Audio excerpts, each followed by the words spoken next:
وحده لا شريك له ونشهد أن محمدا عبده ورسوله صلى الله تعالى عليه وعلى آله وأصحابه وبارك وسلم تسليما كثيرا كثيرا. اللهم صل على محمد وعلى آل محمد كما صليت على إبراهيم وعلى آل إبراهيم إنك حميد مجيد. اللهم بارك على محمد وعلى آل محمد كما باركت على إبراهيم وعلى آل إبراهيم إنك حميد مجيد. أما بعد فأعوذ بالله من الشيطان الرجيم. بسم الله الرحمن الرحيم. النبي أولى بالمؤمنين من أنفسهم وأزواجه أمهاتهم. صدق الله مولانا العظيم.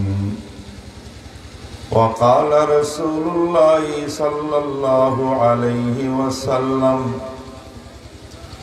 تركت فيكم أمرين لن تضلوا ما تمسكتم بهما كتاب الله وسنة رسوله أو كما قال عليه الصلاة والسلام. সবাই মুহাব্বতের সঙ্গে একটু দুরূদ শরীফ পড়েন। আল্লাহুম্মা সাল্লি আলা মুহাম্মাদিন ওয়া আলা আলি মুহাম্মাদ কামা সাল্লাইতা আলা ইব্রাহিম ওয়া আলা আলি ইব্রাহিম إنك حميد مجيد. اللهم بارك على محمد وعلى آل محمد كما باركت على إبراهيم وعلى آل إبراهيم إنك حميد مجيد. 35তম আজিমুশ-শান গণবতী কলেজ মাঠের এই তাফসীরুল কোরআন মাহফিলের সম্মানিত সভাপতি, আজ 11 ডিসেম্বর 2020, যে মুহূর্তে পুরা বিশ্বকে করোনা ভাইরাসের শীতকালীন প্রাদুর্ভাবে আক্রান্ত করে রাখছে, এমন একটি সময়ের ভিতরে কলেজ মাঠে না হওয়ার মধ্যেও যাদের পরিশ্রম এবং মেহনতের উসিলায় অল্প কয়েকদিনের নোটিশে আজকে এই মাহফিল অনুষ্ঠিত হতে যাচ্ছে, যারা উপস্থিত হয়েছেন, যারা এই মাহফিল করার জন্য সুযোগ দিয়েছেন, যারা আলোচনা করছেন, আমরা সকলে চলুন মহান প্রভুর দরবারে অন্তরে অন্তঃস্থল থেকে শুকর জ্ঞাপন করি। আলহামদুলিল্লাহ।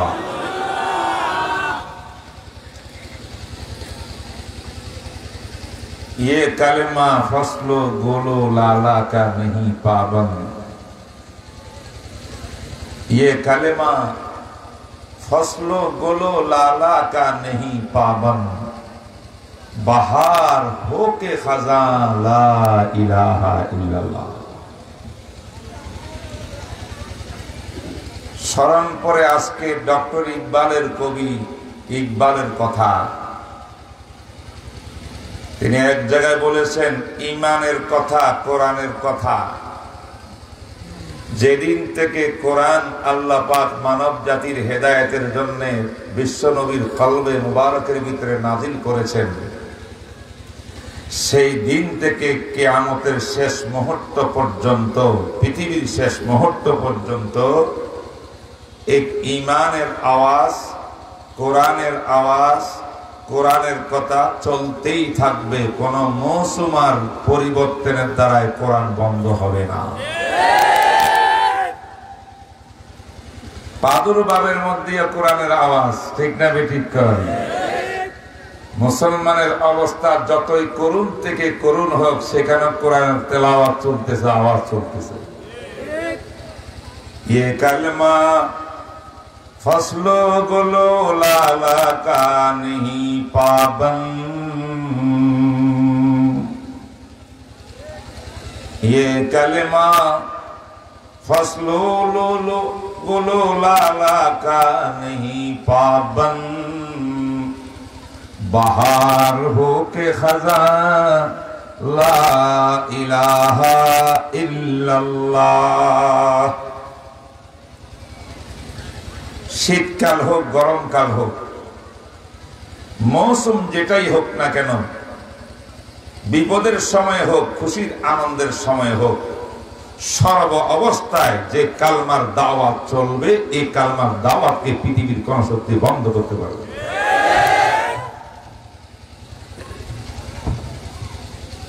বন্ধ করা উচিত না। কারণ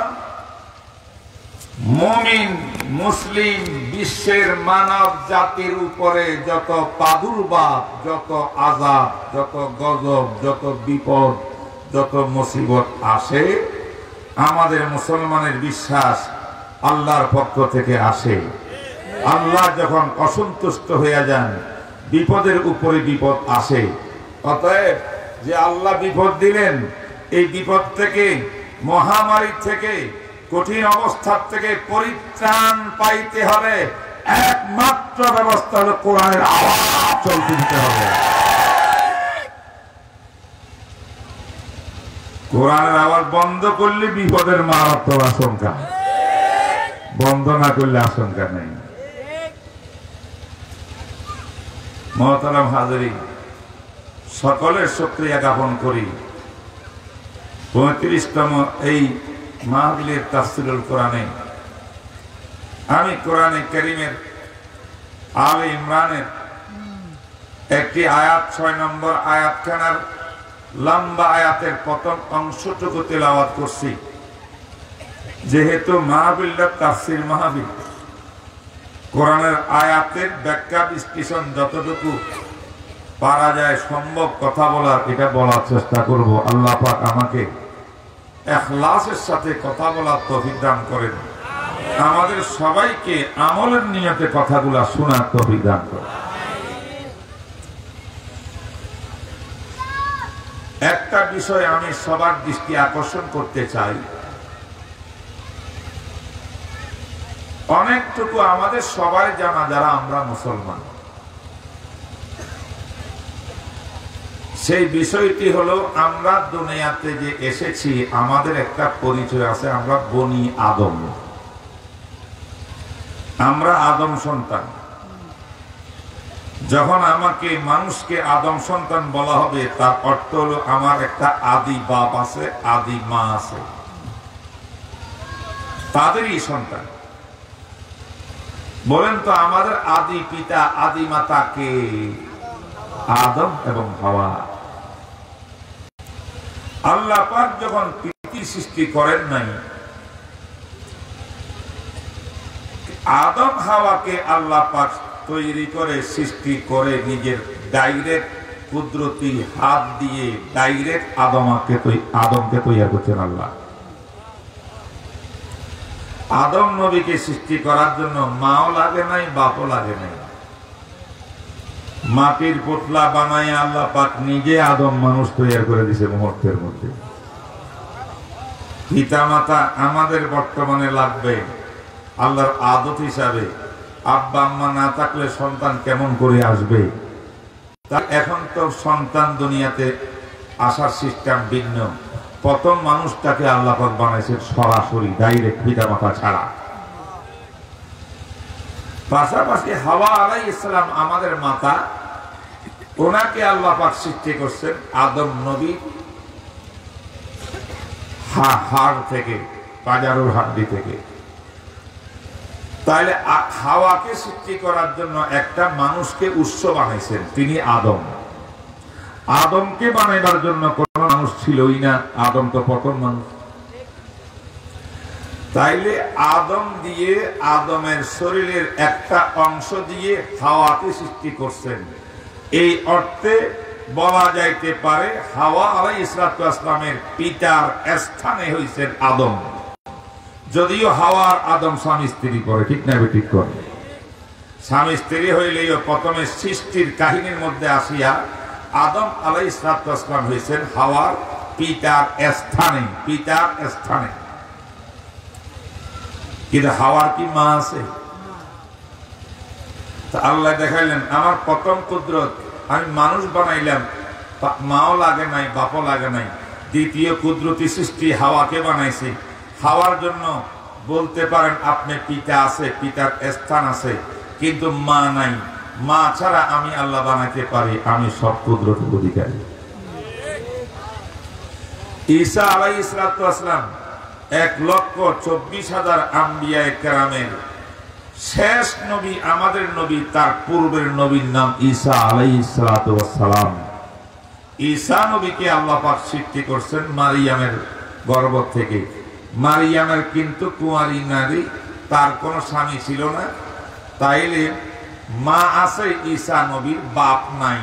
এটা হলো আরেকটা আল্লাহর কুদরতের নিশানা, ঠিক না ঠিক করে। এখন পিতা মাতা দিয়ে মানুষ আসে, এটা আল্লাহর আদতার নিয়ম। আর পিতা মাতা ছাড়া কোন সময় পিতা মাতা কেউ নাই, কোন সময় পিতা আছে মাতা নাই, কোন সময় মাতা আছে পিতা নাই। এইভাবে আল্লাহ পাক পারেন এই তিনটা হাস্তি, আদম, হাওয়া, ঈসা, এই তিনজনের সৃষ্টির দ্বারায় আমার আল্লাহ মানব জাতিকে তার কুদরতের বহিঃপ্রকাশ করলেন। হে মানুষ, আমি আল্লাহ, আমি সর্বক্ষমতার অধিকারী। আমি চাইলে পিতা লাগে না, মাথাও লাগে না। আমি চাইলে মাও লাগে না, পিতার দ্বারা যথেষ্ট। আমি চাইলে পিতা লাগে না, মা হইলে যথেষ্ট। আমি এই তিনটা মানুষকে সৃষ্টি করি, আমি কুদরতের বহিঃপ্রকাশ করলাম।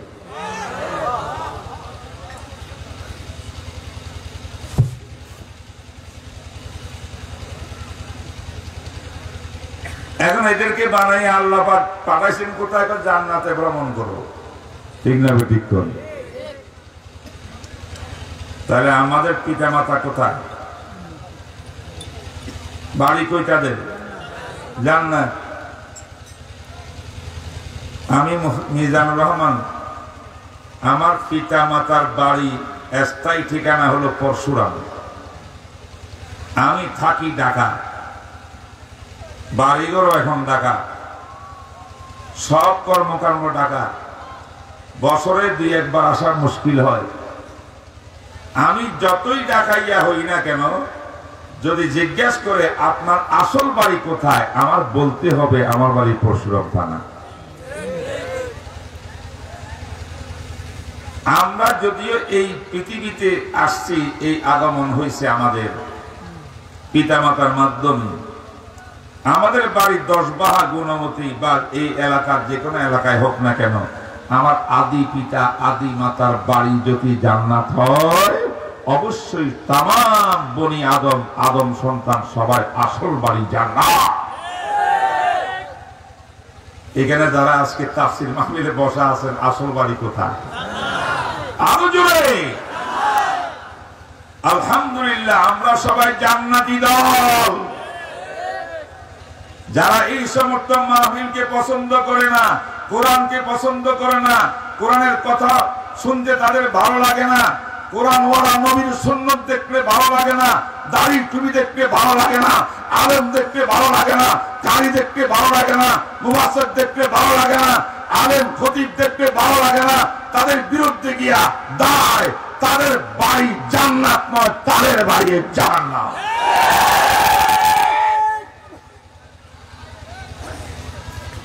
আমাদের বাড়ি কোথায়? আমার আল্লাহ একটা ব্যবস্থা করলেন, আদম আর হাওয়াকে জান্নাত থেকে বললেন সাময়িকভাবে আপনি বের হয়ে যান। লা তাকরাবা হাযিহিস শাজারা, এই গাছের ফল আপনি খাবেন না। আদম নবী এই গাছের ফল খায় নাই। এই ধরনের গাছ জান্নাতের মধ্যে বিভিন্ন কোনায় কানায় পড়ে আছে। আরেকটা গাছের ফল খাইছে, গবেষণা করছে নিজে নিজে। আল্লাহ তো ওদিকে ইশারা করি গাছটা দেখাইছে, যে গাছ আল্লাহ দেখাইছে সেই গাছের দ্বারে কাছেও যাওয়ার দরকার নাই, আল্লাহর বিধান লঙ্ঘন হবে। কিন্তু একই গাছ এই কর্নারে আরেকটা আছে, এটার ফল খাইয়া দেখি, এটা তো আল্লাহ নিষেধ করে নাই। আল্লাহ যদি আমাকে গ্রেফতার করে আদম কেন খাইলা, আমি বলবো আল্লাহ আপনি ইশারা তো ওদিকে করছেন, ইঙ্গিত এদিকে তো ইঙ্গিত করেন নাই। ঠিক না? ঠিক হবে। আদম আলাইহিস সালাম খাইছেন। এই খাওয়ার পিছনে আবার মিস্টার ইবলিস জান্নাতের বাইরের থেকে একটু ইন্ধনও কিছু কিছু ঢালছে। যখন আদমে খেয়ে ফেলছে আরেক গাছের, আল্লাহ যে গাছের দিকে ইঙ্গিত করছেন এই গাছের খাইছে না আরেক গাছের খাইছে? এইটা যে গাছ সেটাও একই গাছ। এবার আল্লাহ পাক বললেন যে আদম আমি না নিষেধ করছিলাম খাইলে খা। যখন আল্লাহ পাক জিজ্ঞেস করছেন কেন খালা, নিষিদ্ধ গাছের ফল খাইলা কেন, আদম নবী আর বুঝতে কষ্ট হইল না যে মাঝখানে যে আমি একটা গবেষণা করি, একটা রিসার্চ করি, একটা ফলাফল বের করছিলাম, যে ইঙ্গিত করছে গাছ এটার খাইলাম না আরেকটা গাছের খাইলাম, হয়তো বা আল্লাহ পাক কিছু আমাকে বলবে না। এই যে আদমের গবেষণা ছিল, আদম বুঝে ফেলছে আমার গবেষণা ভুল হয়েছে। কথা কন না? গবেষণা কি হয়েছে? কারণ যদি এই গাছ বলতে এটা গুন্দুম গাছ, সকল গুন্দুম গাছ যদি নিষিদ্ধ না হইতো, আমি ওই কর্নারের গাছের গুন্দুম খাইলাম, আমার আল্লাহ চাষ করলো কেন? বুঝা গেল আমার গবেষণা ঠিক হয়েছে। কথা বোঝেন? আসলে আদমের গবেষণা ঠিক ছিল। আল্লাহ পাক ইশারা করছে, যেদিকে আঙ্গুল দিয়ে ইশারা করে সেই গাছটাই আসলে সেই নির্দেশের আন্ডারে আসে, অন্য গাছ আসার কথা নয়।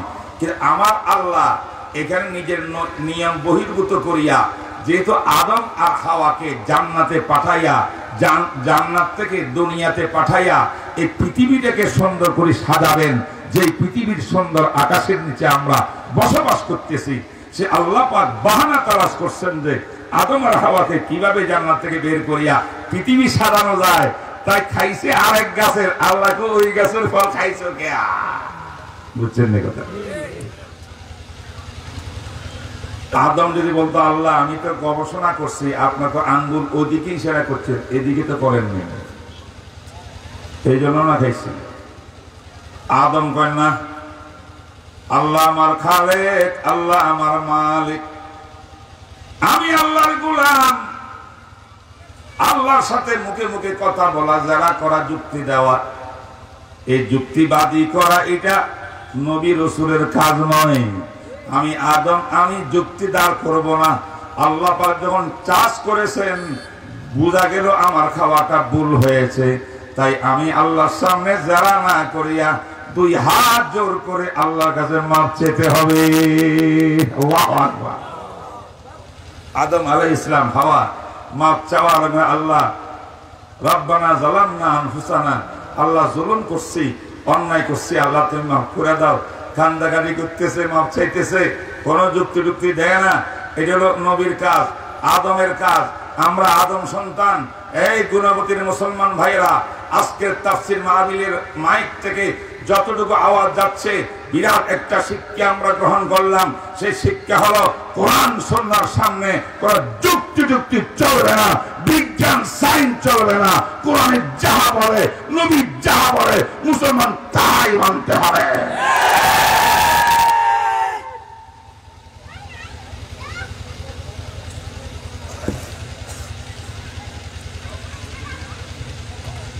বাবার সম্পত্তি বাপ মৃত্যুর পরে ছেলেকে দিল ডাবল, মেয়েকে দিল সিঙ্গেল। এই অবিচার করল কা?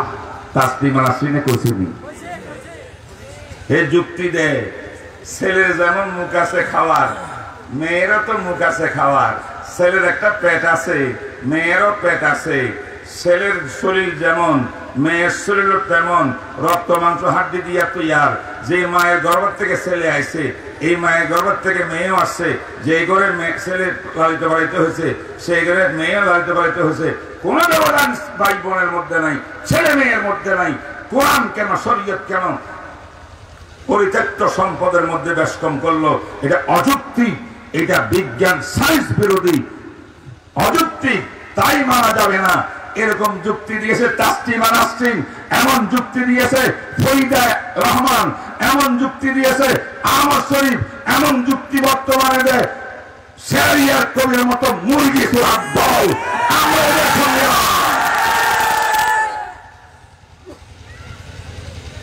যুক্তিতে মুক্তি নাই, কোরআন সুন্নাহ মানার ভিতরে মুসলমানের মুক্তি। ঠিক না বেঠিক? আদম আলাইহিস সালাম যুক্তি দিছিল? যুক্তি ছিল কিনা? ছিল, দেন নাই। বোঝা গেল আল্লাহ যখন দড়ি ফেলছে, কেন খাইলেন?